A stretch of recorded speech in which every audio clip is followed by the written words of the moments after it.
எத்தனை பேர் சந்தோஷமா இருக்கிறீங்க? உங்க வாழ்க்கையில தேவன் நினைத்த காரியம் ஒன்றும் தடைபட்டு போகவே போகாது. ஹல்லேலூயா. எந்த காரியமா இருந்தாலும் சரி, எந்த காரியமா இருந்தாலும் சரி, உங்களை பாரப்படுத்துகிற, உங்களை அழுத்துகிற எந்த விதமான காரியமா இருந்தாலும் சரி, தேவனை விட அது பெரிதல்ல. ஆமென் சொல்லுவீங்களா? எதுவா இருந்தாலும் நீங்க இப்போ உங்க மனசுல பதிய வச்சிருக்கீங்களே, ஐயோ இந்த காரியம், இதுல இருந்து நான் என்னைக்கு விடுதலையாக போறேன், இது எனக்கு என்னைக்கு சரி செய்ய போகிறது, என் வாழ்க்கையில் இது என்னை விட்டு போகவே போகாது போல இருக்குது அப்படின்னு சொல்லி உங்களுடைய பலத்துக்கு மிஞ்சி எதை நீங்க வச்சிருந்தாலும் ஆண்டவர் சொல்றாரு, நான் அதை விட பெரியவராக இருக்கிறேன் என்று கர்த்தர் சொல்லுகிறார். அல்லேலூயா. நான் அதை விட பெரியவர். நீங்க நினைக்கிறதை விட, நீங்க சிந்திக்கிறதை விட, நீங்களும் நானும் ஆராதிக்கிற கர்த்தர் பெரியவராக இருக்கிறார். ஒரு அல்லேலூயா, ஒரு ஆமென் சொல்லுங்க பார்க்கலாம்.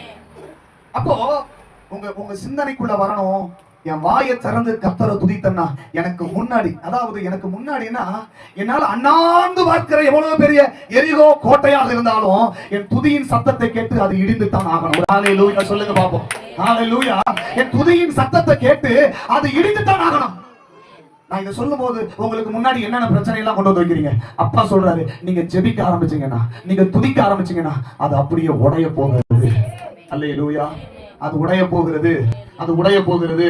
பக்கத்துல கைப்பிடி சொல்லுங்க, உங்க பிரச்சனை இன்னைக்கு உடைய போகுது. சொல்லுங்க, கொஞ்சம் சத்தமா தான் சொல்லுங்க, உங்க பிரச்சனை இன்னைக்கு உடைய போகுது. ஆமென், ஆமென்.